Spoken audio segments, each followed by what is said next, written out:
केस statement कशासाठी use केली जाते आणि स्विच केस स्टेटमेंट काय आहे आज आपण इथे जाणून घेणार आहोत. सो स्विच केस स्टेटमेंट कधी आणि का वापरली जाते हे आपण सर्वात प्रथम जाणून घेऊया.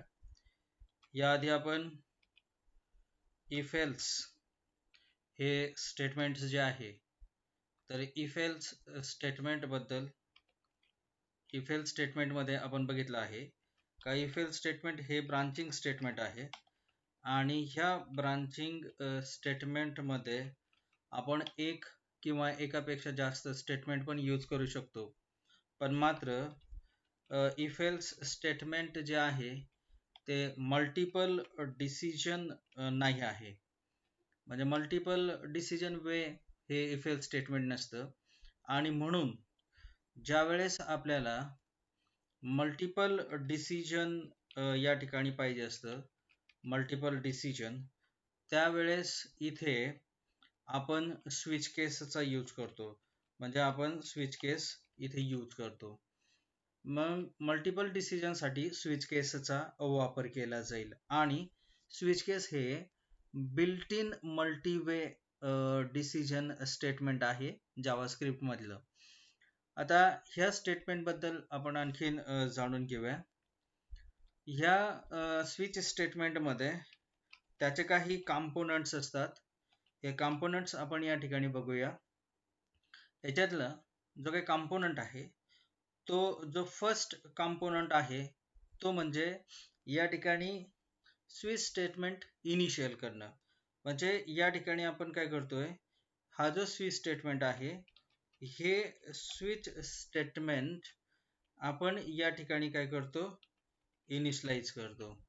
म्हणजे आपण या ठिकाणी काय करतो ते आपण इनिशियल स्टेटला इथे स्विच स्टेटमेंट लिहितो. आता हे स्विच स्टेटमेंट ज्यावेळेस लिहिलं जातं त्यावेळेस त्याचा एक सिंटॅक्स आहे. लिहित असताना स्विच इंटू ब्रॅकेट आणि जे काही तुम्हाला टेस्ट करायचे आहे त्याची व्हॅल्यू तिथे रिटर्न केली जाईल. इथे सर्वात महत्त्वाची गोष्ट लक्षात ठेवायची की यानंतर सेमीकोलन यूज केला जात नाही. इथे लक्षात ठेवायचं. म्हणजे फक्त लिहिताना काय लिहिलं जाईल स्विच आणि त्यानंतर टेस्ट जी काय व्हॅल्यू असेल ती टेस्ट व्हॅल्यू या ठिकाणी रिटर्न केली जाईल. दुसरी महत्त्वाची गोष्ट इथं अशी आहे का इथे आपण कर्ली ब्रॅकेट्स जे आहे ते कर्ली ब्रॅकेट्स या ठिकाणी आपण यूज करतो आणि जोही आपला काही कोड असेल जे काही आपले स्टेटमेंट्स असतील ते सर्व स्टेटमेंट्स या ठिकाणी ह्या ब्रॅकेट्सच्या मध्ये लिहिले जातील. म्हणजे सर्व जे स्टेटमेंट्स असतील ते सर्व स्टेटमेंट्स एनक्लोज्ड ह्या ब्रॅकेट्स मध्ये असतील. तिसरा जो कंपोनेंट या ठिकाणी आहे तो कंपोनेंट म्हणजे आपण या ठिकाणी एक किंवा एकापेक्षा जास्त केस व्हॅल्यूज या ठिकाणी घेतो. म्हणजे केस व्हॅल्यूज मोर दॅन वन आपण इथे एक किंवा एकापेक्षा जास्त ज्या काही केस व्हॅल्यूज आहे त्या केस व्हॅल्यूज आपण या ठिकाणी घेऊ शकतो. म्हणजे आपण एक किंवा एकापेक्षा जास्त व्हॅल्यूज इथे आपण घेऊ शकतो. मग याचा देखील केस व्हॅल्यू ज्यावेळेस आपण घेऊ त्यावेळेस केस व्हॅल्यू ही लिहित असताना त्याचा एक सिंटॅक्स ठरलेला असतो. सिंटॅक्स असतो केस लोअर केस मध्ये असेल त्याच्यानंतर स्पेस असेल आणि नंतर व्हॅल्यू असं लिहिलं जाईल. त्यानंतर कोलन असेल आणि कोलनच्या नंतर इथे जे काही स्टेटमेंट्स आहे ते स्टेटमेंट्स इथे रिटर्न केले जातील आणि हे स्टेटमेंट्स रिटर्न केल्याच्या नंतर इथे आपण याच्यानंतर ब्रेक स्टेटमेंटचा वापर केला जातो. आपण बघणारच आहोत. म्हणजे यानंतर तुम्ही ब्रेक स्टेटमेंट जे आहे ते ब्रेक स्टेटमेंट इथे यूज करू शकतात. आता आपला नेक्स्ट जो फोर्थ आहे तोच म्हणजे या ठिकाणी ब्रेक स्टेटमेंट असं या ठिकाणी आपण म्हणूया. म्हणजे इथे फोर्थ जो आहे तो म्हणजे ब्रेक स्टेटमेंट आणि हा ब्रेक स्टेटमेंट जो आहे हा ब्रेक स्टेटमेंट आपल्याला प्रत्येक केस मध्ये काय करायचं आहे यूज करायचा आहे. म्हणजे ब्रेक स्टेटमेंट जो आहे हा break statement is used in each case. प्रत्येक केस मध्ये आपल्याला ब्रेक स्टेटमेंट जो आहे तो ब्रेक स्टेटमेंट या ठिकाणी यूज करायचा आहे. आणि लिहित असताना या ठिकाणी ब्रेक आणि सेमिकोलन असा या ठिकाणी तो सिंटॅक्स जो आहे तो सिंटॅक्स या ठिकाणी रिटर्न करावा लागेल. सर्वात शेवटी जो पाचवा आपण या ठिकाणी म्हणणार आहोत तो म्हणजे डिफॉल्ट स्टेटमेंट. म्हणजे सर्वात शेवटी आपण हे डिफॉल्ट स्टेटमेंट जे आहे हे डिफॉल्ट स्टेटमेंट या स्विच केसमध्ये आपण रिटर्न करत असतो. आता हे डिफॉल्ट स्टेटमेंट कधी एक्झिक्यूट होतं, तर default statement execute when no case match. म्हणजे ज्या वेळेस कोणतीही केस व्हॅल्यू मॅच होणार नाही त्यावेळेस डिफॉल्ट स्टेटमेंट एक्झिक्यूट होतं. म्हणजे default statement execute when the no case value will be matched. ज्यावेळेसही कोणतीही प्रकारची त्या ठिकाणी व्हॅल्यू मॅच होणार नाही त्यावेळेस तिथे डिफॉल्ट स्टेटमेंट जे आहे ते डिफॉल्ट स्टेटमेंट त्या ठिकाणी एक्झिक्यूट करून घेतलं जातं. आता सेम जे आपण हे कॉम्पोनंट्स लिहिले ते बघूया. मग याचा सिंटॅक्स जो आहे तो सिंटॅक्स काय सांगतो, सर्वात प्रथम इनिशियल स्टेटला आपल्याला इथे काय करायचं आहे, स्विच यूज करायचं आहे आणि इथे आपल्याला टेस्ट व्हॅल्यू त्याला इथे द्यायची आहे. त्यानंतर आपण असं म्हणालो की जेही रिटर्न केले जाईल ते रिटर्न करत असताना इथे कर्ली ब्रॅकेट्सच्या मध्ये रिटर्न केले जाईल. त्यानंतर आपण या ठिकाणी असं म्हणालो की इथे आपण एक किंवा एकापेक्षा जास्त केस व्हॅल्यूज या ठिकाणी घेऊ शकतो आणि त्याच्यानंतर स्टेटमेंट जे आहे ते स्टेटमेंट इथे लिहिलं जाईल. स्टेटमेंट असेल किंवा या ठिकाणी स्टेटमेंट्स असू शकतात. आणि याच्यानंतर आपण ब्रेक जो आहे तो ब्रेक स्टेटमेंट या ठिकाणी यूज करणार आहोत. म्हणजे अशा पद्धतीने आपण n व्हॅल्यूज जे आहे त्या n व्हॅल्यूज या ठिकाणी घेऊ शकतो. म्हणजे सपोज ही केस व्हॅल्यू 1 झाली त्याच्यासाठी हा स्टेटमेंट आणि नंतर हा ब्रेक स्टेटमेंट इथे झालेला आहे. म्हणजे आपण इथे केस व्हॅल्यू 1 घेतली आणि त्याची जी काही इथे ब्रेक स्टेटमेंट आहे तो ब्रेक स्टेटमेंट आपण या ठिकाणी रिटर्न केला. आता आणखीन यापेक्षा जास्त आपल्याला व्हॅल्यू घ्यायची असेल तर आपण या ठिकाणी n व्हॅल्यूज जे आहे त्या n व्हॅल्यूज इथे घेऊ शकतो. मी इथे आता सेकंड केस व्हॅल्यू घेतो आहे आणि त्यानंतर स्टेटमेंट आणि इथे देखील ब्रेक स्टेटमेंट असेल. अशा पद्धतीने आपण n केस व्हॅल्यूज जे आहे त्या n केस व्हॅल्यूज इथे आपण काय करू शकतो, घेऊ शकतो. आणि ह्या सर्व व्हॅल्यूज घेतल्यानंतर सर्वात शेवटी इथे डिफॉल्ट स्टेटमेंटचा वापर केला जातो आणि इथे डिफॉल्ट स्टेटमेंटला देखील एक स्टेटमेंट तुम्हाला या ठिकाणी द्यावा लागतं. आता इथे मात्र एक गोष्ट लक्षात ठेवायची का ह्या डिफॉल्ट स्टेटमेंटच्या नंतर ब्रेक स्टेटमेंट लिहिला जाणार नाही. म्हणजे इथे जोही तुम्ही यूज कराल त्यावेळेस इथे कुठल्याही प्रकारचा ब्रेक स्टेटमेंट जो आहे तो ब्रेक स्टेटमेंट इथे रिटर्न केला जाणार नाही. म्हणजे डिफॉल्ट स्टेटमेंटच्या नंतर येणार नाही. मात्र इथे ज्या काही केस व्हॅल्यूज लिहाल त्या केस व्हॅल्यूज मध्ये मात्र कंपल्सरी ब्रेक स्टेटमेंट त्यामध्ये रिटर्न केला जाईल. आता आपण या ठिकाणी बघितलं की स्विच केस कॉम्पोनंट्स आणि हा त्याचा आपण या ठिकाणी सिंटॅक्स बघितला की स्विच केस मध्ये टेस्ट असते, ओपन कर्ली ब्रॅकेट असेल, केस व्हॅल्यू असेल, स्टेटमेंट्स असतील, ब्रेक स्टेटमेंट असेल, त्यानंतर दुसरी केस व्हॅल्यू असेल, स्टेटमेंट असेल, ब्रेक असेल, डिफॉल्ट स्टेटमेंट असेल, यानंतर मात्र ब्रेक नसेल आणि कर्ली ब्रॅकेट जो आहे तो या ठिकाणी क्लोज असेल. अशा पद्धतीने इथे हा जो काही सिंटॅक्स आहे तो स्विचचा सिंटॅक्स इथे लिहिला जाईल. आता आपण जो प्रोग्राम आहे हा प्रोग्राम आपण या ठिकाणी बघणार आहोत. या प्रोग्राम मध्ये आपण या प्रोग्राम मध्ये आपण ॲडिशन, सबस्ट्रॅक्शन आणि मल्टिप्लिकेशन, डिव्हिजन अशा पद्धतीचा जो प्रोग्राम आहे तो प्रोग्राम आपण या ठिकाणी घेणार आहोत. हा प्रोग्राम घेत असताना तो कशा पद्धतीने या ठिकाणी आहे ते आपण पहिल्यांदा मी तुम्हाला समजावून सांगतो. सो इथे सपोज आपण एक प्रोग्राम रिटर्न करतोय. ह्या प्रोग्राम मध्ये आपण जो काही कोड आहे तो कोड मी या ठिकाणी पेस्ट करतो. आता हा प्रोग्राम रिटर्न करत असताना सर्वात महत्त्वाची गोष्ट इथे अशी आहे का आपण हा प्रोग्राम हेड सेक्शन नाही तर बॉडी सेक्शनच्या मध्ये इथे रिटर्न करणार आहोत. डॉक्युमेंट HTML या ठिकाणी असेल, हेड असेल त्याला टायटल दिलं जाईल, त्यानंतर हेड क्लोज आहे आणि त्यानंतर बॉडी टॅग क्लोज केला जाईल.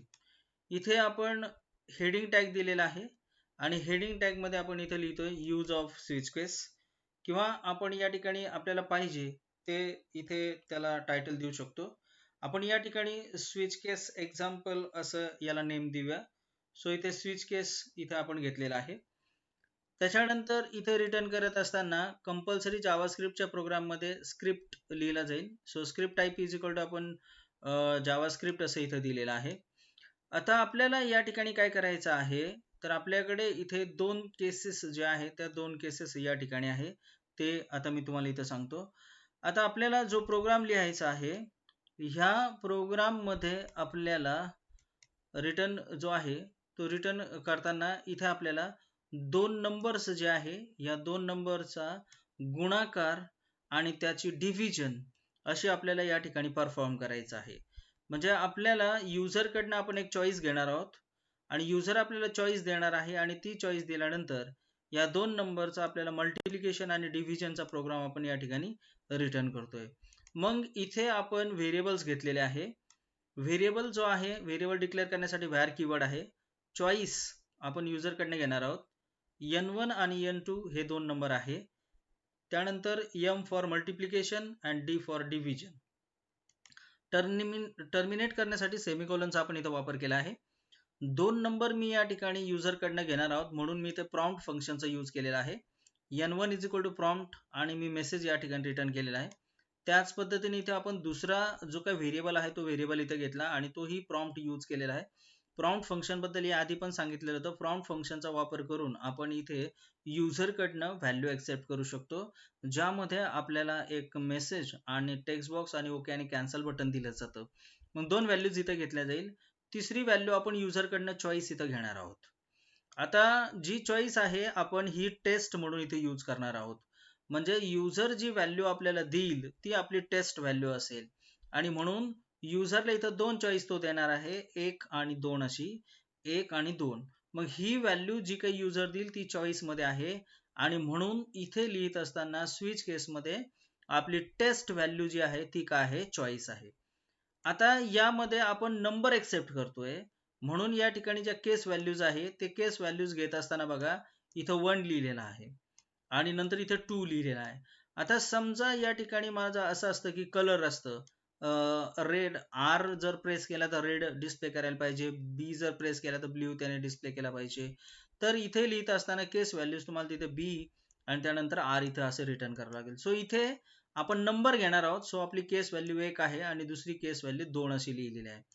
आता इथे आपल्याला काय करायचं आहे, त्याने ज्यावेळेस 1 असं आपल्याला व्हॅल्यू देईल त्यावेळेस आपल्याला त्याने मल्टिप्लिकेशन परफॉर्म करून द्यायचं आहे आणि मग त्याने मल्टिप्लिकेशन परफॉर्म करून आपल्याला द्यायचं आहे. म्हणून आपण या ठिकाणी रिटर्न करत असताना इथे आपण रिटर्न केलेलं आहे ते म्हणजे document dot write and then multiplication.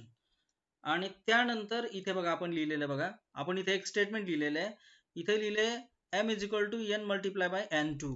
इथे गुणाकार होईल, व्हॅल्यू m मध्ये येईल, ती आपण डिस्प्ले करतोय म्हणून इथे document dot write multiplication is equal to m आपण असं लिहिलेलं आहे. म्हणून या दोघांचा गुणाकार होऊन ही व्हॅल्यू आपल्याला डिस्प्ले करून दिली जाईल. आपण असं म्हणालो होतं की प्रत्येक स्टेटमेंटच्या नंतर ब्रेक स्टेटमेंटचा वापर केला जाईल म्हणून आपण हे स्टेटमेंट इथं संपलेलं आहे, त्याच्यामुळे ब्रेक जो आहे तो ब्रेक इथे यूज केलेला आहे. आता सेकंड जे आहे ते इथं आपण डिव्हिजन करणार आहोत. मग डिव्हिजन करण्यासाठी इथं आपण लिहिलेलं आहे D n1 divide by n2 आणि त्याच्यानंतर आपल्याला तो जो काही रिझल्ट आहे तो रिझल्ट आपल्याला इथे डिस्प्ले करायचा आहे आणि तो रिझल्ट डिस्प्ले करण्यासाठी इथे आपण काय यूज करतोय, तर इथे आपण डॉक्युमेंट डॉट राईट जे आहे ते डॉक्युमेंट डॉट राईट आपण इथे यूज करतोय आणि डी आपण इथे डिस्प्ले केलेला आहे. इथे देखील आपण ब्रेक स्टेटमेंटचा वापर केलेला आहे. म्हणजे स्विच केसमध्ये जे स्टेटमेंट संपेल त्या स्टेटमेंटच्या एंडला ब्रेक आपल्याला त्या ठिकाणी काय करायचं आहे, यूज करायचं आहे. आता ह्या फक्त 2च केसेस आपण अशा घेतलेल्या, अशा तुम्ही n केसेस या ठिकाणी घेऊ शकता. आता हे सर्व या ठिकाणी आपण केस रिटर्न केल्याच्या नंतर इथे आपण डिफॉल्ट स्टेटमेंट लिहिणार आहात. जेवढ्याही केसेस होतील त्याच्या सर्वात शेवटी तुम्हाला डिफॉल्ट लिहिणं गरजेचं आहे. मग तुम्ही इथं काय लिहिणार आहात, डिफॉल्ट अँड देन कोलन आणि त्याच्यानंतर तुम्ही तो जो काय तुमचा जो मेसेज आहे तो मेसेज इथे आपण त्याला देणार आहोत. मग आता इथं मेसेज आपण असा लिहिलेला आहे, enter value 1 and 2 only otherwise invalid number. म्हणजे फक्त 1 आणि 2च व्हॅल्यू तुम्हाला द्यायची आहे. त्याच्या व्यतिरिक्त दिली तर ती काय असेल, इनव्हॅलिड असेल. आणि स्क्रिप्ट क्लोज आणि बॉडी क्लोज अशा पद्धतीने हा सर्व प्रोग्राम जो आहे, हा सर्व प्रोग्राम या ठिकाणी रिटर्न केला जाईल आणि हा प्रोग्राम नंतर एक्झिक्यूट केला जाईल. आता हा जो प्रोग्राम आहे, हा प्रोग्राम या ठिकाणी आपण सपोज जर तो प्रोग्राम आपण या ठिकाणी रन केला आणि तो प्रोग्राम आपण रन केल्याच्या नंतर आपल्याला तो त्या ठिकाणी सर्वात प्रथम नंबर विचारेल, एंटर फर्स्ट नंबर. मग आपण सपोज या ठिकाणी 4 असा नंबर दिला आणि त्यानंतर ओके बटनवरती क्लिक केला. त्यानंतर त्याने आपल्याला परत विचारले की enter second number. Then again आपण 4 या ठिकाणी दिला आणि आपण ओके असं म्हणालो. आता तो आपल्याला विचारतोय एंटर युअर चॉईस. सो आपल्याकडे 2 चॉईस आहे, 1 आणि 2. सो आपल्याला जर मल्टिप्लिकेशन पाहिजे असेल तर आपण 1 असं या ठिकाणी देणार आहोत आणि जर आपल्याला डिव्हिजन पाहिजे तर आपण 2 असं देणार आहोत. सो मी इथं 1 अशी दिली आणि ओके बटनवरती मी क्लिक करतोय. जसंही ओके बटनवरती क्लिक कराल त्यावेळेस तिथे फक्त आपल्याला त्याने मल्टिप्लिकेशन जे आहे ते मल्टिप्लिकेशन इथं दिलेलं आहे. मग आपण जे ब्रेक स्टेटमेंट या ठिकाणी लिहितो, ह्या ब्रेक स्टेटमेंटच्या साहाय्याने काय केलं जातं, तर हे जे ब्रेक स्टेटमेंट तुम्ही लिहितात, जी केस व्हॅल्यू मॅच होईल त्या केस व्हॅल्यूच्या नंतरचे कुठलेही स्टेटमेंट तुम्हाला एक्झिक्यूट करून दिले जाणार नाही आणि म्हणून इथे ब्रेक स्टेटमेंट जो आहे तो ब्रेक स्टेटमेंट लिहिला जातो. आता सपोज आपण या ठिकाणी जर दुसरी 2 अशी व्हॅल्यू दिली असती तर काय झालं असतं, तर आपण हा प्रोग्राम फक्त रिफ्रेश जर केला तर तो आपल्याला विचारेल, so enter the first number, then enter the second number, then enter your choice, then 2, then okay. तर त्याने आपल्याला डिव्हिजन अशी या ठिकाणी डिस्प्ले करून दिलेली आहे. आता डिफॉल्ट जे काही केस तो कसा डिस्प्ले करून देईल, डिफॉल्ट केस साठी सपोज आपण पहिला नंबर दिला, त्यानंतर सेकंड नंबर आपण एंटर केला आणि इनव्हॅलिड आपल्याला माहिती आहे 1 आणि 2च व्हॅल्यू एंटर करायची आहे. इथे आपण त्याच्या व्यतिरिक्त व्हॅल्यू देणार आहोत, 1 आणि 2च्या व्यतिरिक्त. मग मी इथे 4 अशी व्हॅल्यू दिली आणि इथं ओके जर केलं तर त्याने मला डिफॉल्ट स्टेटमेंट पण दाखवलेलं आहे. मग आपण इथं असंच म्हणालो होतो की जर यापैकी कोणतीही केस व्हॅल्यू जर मॅच झाली नाही, म्हणजे 1 आणि 2 ही केस व्हॅल्यू आहे, या दोन्हीही इथं मॅच झाल्या नाही म्हणून तो इथं डिफॉल्ट स्टेटमेंटला आला आहे आणि डिफॉल्ट स्टेटमेंटला येऊन त्याने आपल्याला इथे अशा पद्धतीने रिझल्ट जो आहे तो रिझल्ट इथे आपल्याला डिस्प्ले करून दिलेला आहे. सो विद्यार्थी मित्रांनो, अशा पद्धतीने जावास्क्रिप्ट मध्ये स्विच केसचा यूज करून आपण मल्टी डिसिजन जे आहे ते इथे आपण या ठिकाणी मल्टीवे डिसिजन जे आहे ते मल्टीवे डिसिजन आपण या ठिकाणी घेऊ शकतो.